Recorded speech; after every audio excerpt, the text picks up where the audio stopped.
안녕하세요. 책사입니다. 오늘의 이야기는 오윤희 작가의 상계주막 기담회 중 세 번째 이야기, 여인의 머리칼입니다. 보기와 덕이가 서로 얼굴을 마주봤다. 손님도 없고 심심해서 그래. 말동무 한다 생각하고 앉았다 가. 눈치를 보던 보기가 먼저 엉거주춤 여자 옆으로 가 엉덩이를 내려놨다. 덕이도 쭈뼛쭈뼛 친구를 따라 했다. 기분 나쁜 얘기일지도 모르지만 여자가 둘이 얼굴을 번갈아 쳐다보며 입을 열었다.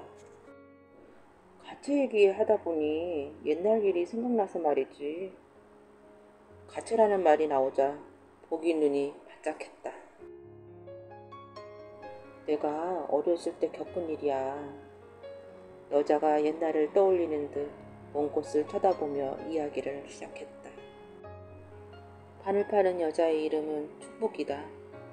축복의 아버지 장삼은 가채의 장인이었다.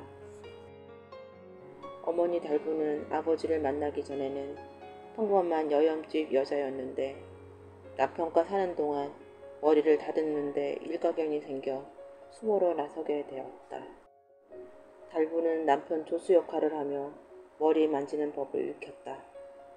남녀가 유별한 터에 그걸 쓸 여자들 머리까지 직접 매만질 수 없는 노릇이었다. 어느 집에 가채가 필요하다더라. 요즘 어떤 장식이 유행한다더라. 하는 여자들의 대화를 듣는 것도 달분의 주 업무였다. 장삼의 뛰어난 솜씨에 달분의 영업 실력까지 더해져 부부를 찾는 사람은 날이 갈수록 점점 늘었다. 아름다워지고자 하는 여인의 본능 때문인지 남보다 더 좋은 물건을 갖고자 하는 허영심 때문인지 고객들 요구 역시 날로 더 까다로워졌다. 아버지는 세상에서 최고로 아름다운 가채를 만드는 분이야. 그런 아버지를 둬서 자랑스럽지? 어느 날 달분이 어린 축복의 머리를 따아주며 말했다. 곁에서 달분의 말을 듣곤 장삼이 고개를 저었다. 가채를 만드는 건 아니야. 내가 만드는 건 꿈이고 욕망이지. 욕망이요? 그래, 욕망. 욕망은 결코 채워지지 않아. 사람들은 무언가를 가지면 만족하지 않고 그보다 더 귀한 걸 꿈꾸지. 욕망이 커질수록 돈을 더 벌겠네요. 달분이 웃었다. 그럼 세상에 다시 없는 가채를 만들어요. 얼마 후 달분의 바람은 현실이 됐다. 한 사내가 장삼을 찾아갔다. 말쑥한 얼굴을 한 중년 남자였다. 남자는 품에서 돈꾸러미를 꺼내 장삼 앞에 내놓았다. 촌냥이요. 뭐라고요? 장삼과 달분이 동시에 목소리를 높였다. 대체 이런 통큰 주문을 할 사람은 누구란 말인가? 남자가 장삼의 속을 읽는 듯 말했다. 주인 어른은 장안의 이름난 거부요. 혼례를 올리는 외동딸에게 가채를 선물하시기로 했다오. 돈은 아끼지 않는다고 하셨어. 장삼이 저도 모르게 침을 꿀꺽 삼켰다. 다들 당신 실력이 최고라고 하던데 어떻소? 만들겠소? 장삼의 시선이 바닥에 있는 돈꾸러미에 꽂혔다. 거절할 이유가 없었다. 장삼이 고개를 끄덕였다. 귀하는 한 달 뒤요. 용건을 마친 남자가 아직도 얼떨떨한 부부를 뒤로 한 채 자리에서 일어났다. 장삼은 즉시 가채 제작에 착수했다. 가채를 만드는데 제일 중요하면서도 어려운 부분은 질 좋은 머리카락을 구하는 것이다. 거부의 주문을 받아들이고 나서 장삼은 질 좋은 머리카락을 구하기 위해 사방에 수소문했다. 제법 오랜 시간이 걸린 끝에 더할 나위 없이 만족스러운 머리칼을 입수했다. 새까맣고 찰랑거리는 머리칼이었다. 감촉이 비단결처럼 부드럽고 동백기름 바른 것처럼 반질반질 윤이 흘렀다. 대체 이렇게 좋은 걸 어디서 구했소? 장삼이 머리칼 가져온 남자에게 물었다.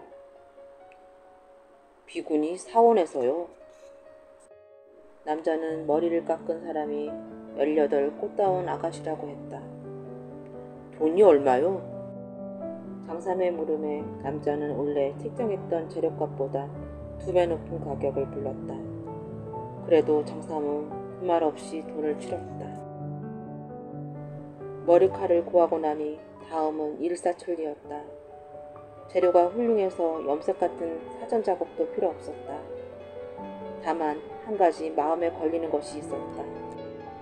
보통은 머리칼을 따은 뒤 술타래를 두른 듯 머리 주변에 세 겹을 둘러 만드는데 장삼이 손에 넣은 머리칼은 길고 숱이 풍성하다 보니 네 겹도 둘릴 수 있을 것 같았다.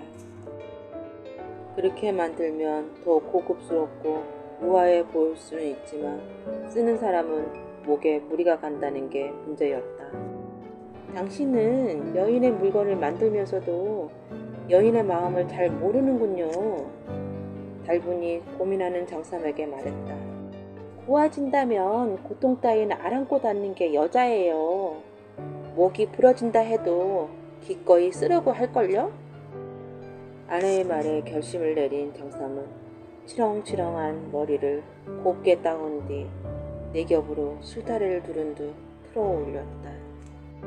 완성된 가채는 장삼의 눈에도 아름다웠다. 이토록 아름다운 가채는 앞으로도 2번 다시 만들지 못할 것 같았다. 금이가 거울 속에 비친 제 얼굴을 마치 홀린 듯이 바라보았다. 다들 하늘에서 내려온 손녀처럼 곱다고 칭찬하는 얼굴이다. 그 미모를 한층 돋보이게 만든 게 지금 금이가 머리에 이고 있는 가채였다. 아버지도 가채가 흡족한 모양이었다. 조선 팔도의 최고의 미인이라 해도 부족함이 없겠구나. 천냥도 아깝지 않다. 딸이 완성된 가채를 쓴 모습을 보고 아버지는 그렇게 말했다. 처음 가채를 머리 위에 올렸을 때 금이는 목이 꺾이는 줄 알았다. 가채가 머리에서 떨어지지 않도록 늘 목과 허리를 빳빳이 세우고 있어야 했다. 그런 탓에 오래 쓴 날은 목뒤는 말할 것도 없고 어깨와 등, 허리까지 욱신욱신 쑤셨다.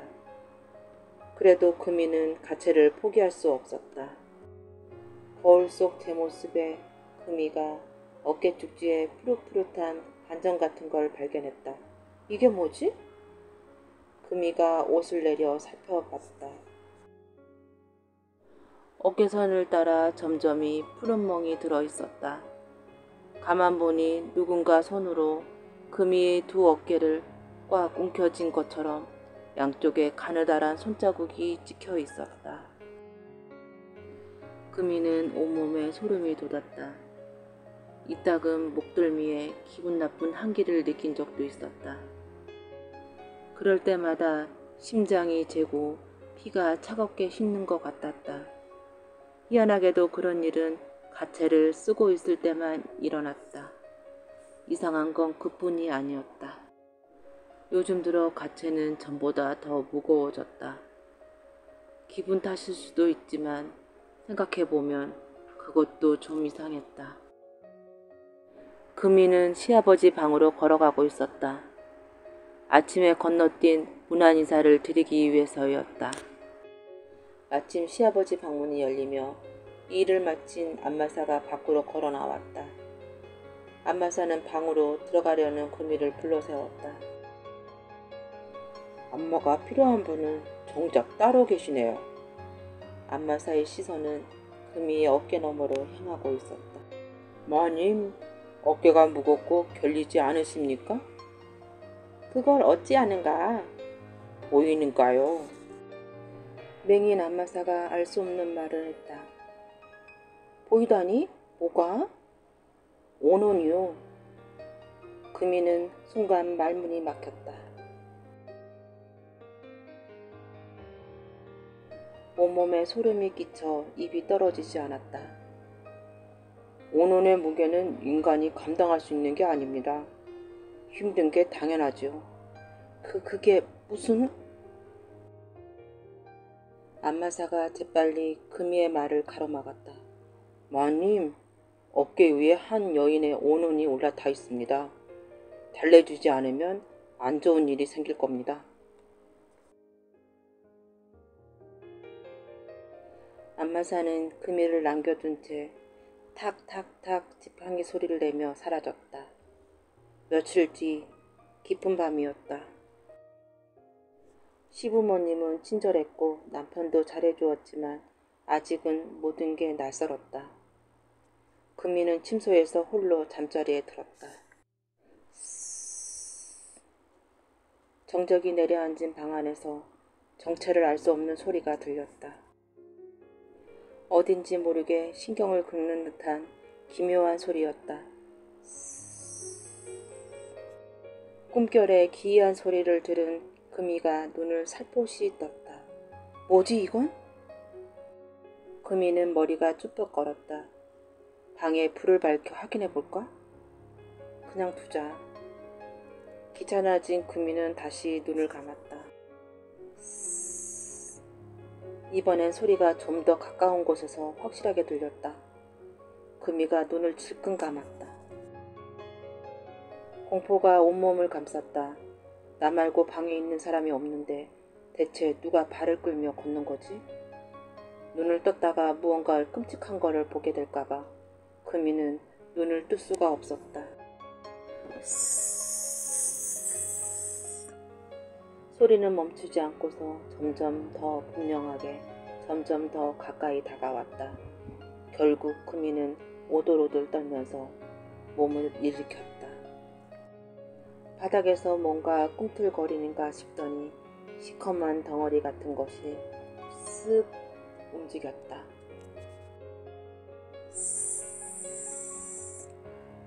긴 뱀 같은 형체가 금이의 이불 속으로 파고들었다. 금이는 온몸이 공포로 얼어붙었다. 뱀처럼 생긴 그것은 뱀과 달리 시커먼 털로 잔뜩 뒤덮인 것 같았다. 까! 금이가 더는 참지 못하고 비명을 질렀다. 한밤중에 며느리가 자다 말고 비명을 지른 통에 집안은 온통 난리가 났다. 하인들과 남편, 시어머니까지 달려왔다. 금이는 더듬더듬하면서 남편과 시어머니에게 자신이 간밤에 겪은 일을 이야기했다. 믿어주지 않을까봐 결국 안마사가 했던 말까지 덧붙였다. 시어머니 안색이 파랗게 질렸다. 그런 얘기 듣고도 왜 잠자고 있었니? 예상대로 시어머니는 타박부터 했다. 대체 원혼이라니 혹시 뭐라도 짚히는 게 있느냐? 금이가 고개를 흔들었다. 살면서 남한테 오난 살 일 따위는 하지 않았다. 가채와 연관이 있을 거라고 막연하게 짐작할 뿐이었다. 가채를 내다 버려라. 금이의 어깨에 난 푸른 멍자국 이야기까지 다 들은 시어머니가 망설임 없이 말했다. 안 됩니다. 금이가 펄쩍 뛰었다. 안 된다고? 시어머니는 기가 막힌 표정이었다. 그런 일을 겪고서도 저걸 쓰겠다는 거냐? 금이는 시어머니 이해를 바라는 건 아니었다. 천냥도 넘는 물건인데. 비싼 가격을 듣자 가채를 쏘아보는 시어머니 시선이 조금은 부드러워진 것 같았다. 금이가 기회다 싶어 덧붙였다. 친정아버지께서 시집가는 딸을 위해 직접 구해주신 겁니다. 함부로 처분할 순 없습니다. 시어머니는 난감한 표정을 지었다. 가채 때문에 생긴 일이라고 단정할 수는 없지 않습니까? 잠자코 듣고 있던 남편이 끼어들었다. 안마사가 한 황당한 얘기는 흘려버려도 됩니다. 저 사람도 잠결에 뭔가를 착각했는지도 모르고요. 그런 일로 저 귀한 물건을 버려서야 되겠습니까? 그건 장인어른에 대한 예도 아닙니다. 시어머니가 매서운 눈초리로 제 아들을 쏘아보았다. 그랬다가 괴한 일이 또 일어나면 어떻게 할 것이냐? 당분간 제가 이 사람 침소에 머물며 지켜보겠습니다. 그 말에 시어머니는 물론 금이까지 화들짝 놀라 남편을 쳐다보았다. 남편이 양반과의 규범을 깨뜨리겠다고 선언한 것이었다. 그냥 곁에서 잠만 자겠단 겁니다.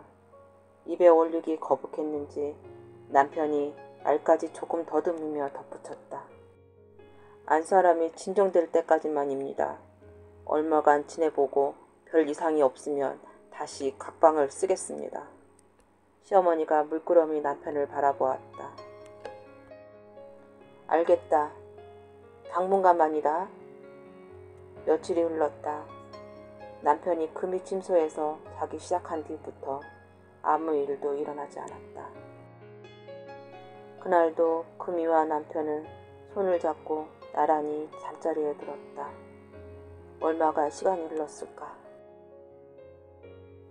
방 한구석에 놓인 가채가 꿈틀꿈틀하더니 따아서 높이 올린 머리카락이 꾸불꾸불 풀려나오기 시작했다. 새카만 머리털이 꿈틀꿈틀 몸을 움직여 단단하게 따아놓은 매듭을 풀고서 바닥에 축 늘어져 구불거렸다. 시커먼 머리카락이 꿈틀거리며 움직이기 시작했다. 머리카락이 기어가자 금이가 그 소리를 들었는지 잠깐 몸을 뒤척였지만 이내 다시 잠이 들었다. 그런데도 부부는 둘 다 고난 잠에 취해 있었다. 머리칼이 이부자리까지 기어왔다. 잠시 주춤거리다 남편의 목을 휘감았다. 그제야 잠을 깬 남편은 시커먼 술타래 같은 것이 제 목을 조르는 걸 보고 놀라 눈이 휘둥그러졌다. 아름답니? 어디선가 여자 목소리가 들리는 것 같았다. 머리칼이 남편의 목을 더욱 바짝 졸랐다. 으윽! 목이 막힌 남편이 신음소리를 냈다. 그런데도 금이는 들리지 않는지 옆에서 곤히 잠들어 있었다. 남편이 헉헉거리며 허공에 팔을 휘젓다가 간신히 옆에 누운 금이 쪽으로 손을 뻗어 몸을 흔들었다. 남편 쪽을 본 금이가 깍! 비명을 내질렀다. 남편 목에서 떨어져 나온 머리칼은 이번엔 금이 몸을 타고 스르르 올라갔다. 저리 가! 저리 가! 금이가 손으로 땅을 짚고 슬금슬금 뒷걸음쳤다. 하지만 머리칼은 뱀처럼 꿈틀거리며 금이를 따라왔다. 금이는 방구석으로 슬금슬금 뒷걸음질을 치면서 곁눈질로 남편을 바라봤다. 금이의 손이 물기를 찾는 것처럼 필사적으로 주변을 헤집었다. 머리칼이 다시 바닥을 기어 다가왔다. 머리칼이 금이의 목덜미를 감싸 안으려는 순간 금이는 뒤에 숨기고 있던 바느질 가위를 높이 치켜들었다. 싹둑! 가위질 소리와 함께 머리칼이 몸통 중간 부위에서 뭉텅 잘렸다. 바닥에 흩어진 머리칼은 윤기가 없고 부스스한 것이 빛바랜 지푸라기 같았다. 아, 너무 섬뜩해요. 듣고 있던 보기가 말했다. 어머나, 많이 놀랬나 보네. 미안해. 축복이 아기를 달래듯 보기 등을 살살 쓸었다. 덕이는 무언가를 알아차린 표정이었다. 그 가채 비구니 머리칼로 만든 게 아니죠? 내 말이 맞아. 눈치가 빠르구나. 축복이 조금 감탄한 듯 얼굴로 말했다. 대체 무슨 일이 있었던 거죠?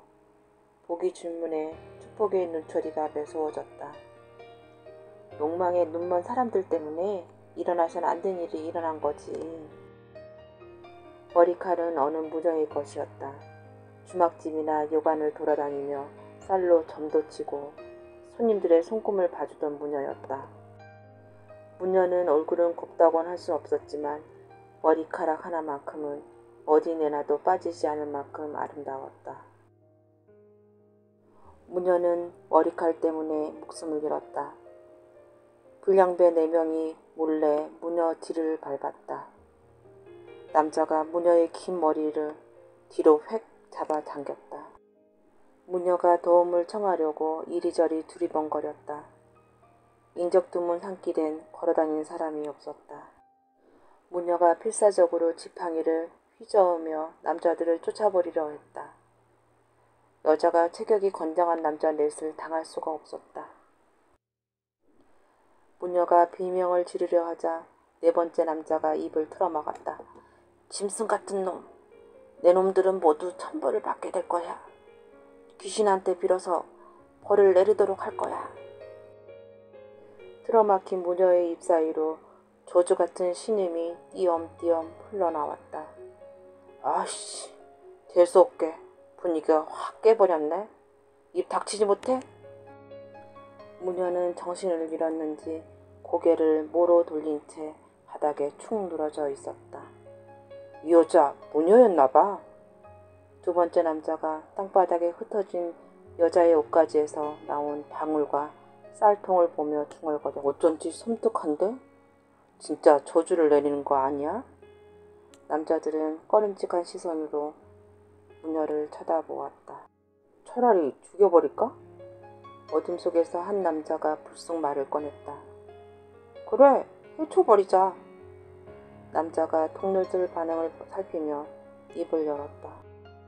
어차피 아무도 모르잖아. 호화를 남기느니 감쪽같이 없어버리는 게 안전해. 일행 중 2명이 찬성하자 누가 먼저랄 것도 없이 무녀의 목을 졸랐다. 무녀는 마침내 숨을 거두고 말았다. 남자들은 무녀의 탐스러운 머리칼을 정수리부터 통째로 뭉덩 잘라갔다. 예상대로 무녀의 머리칼은 사겠다는 사람이 줄을 이었다.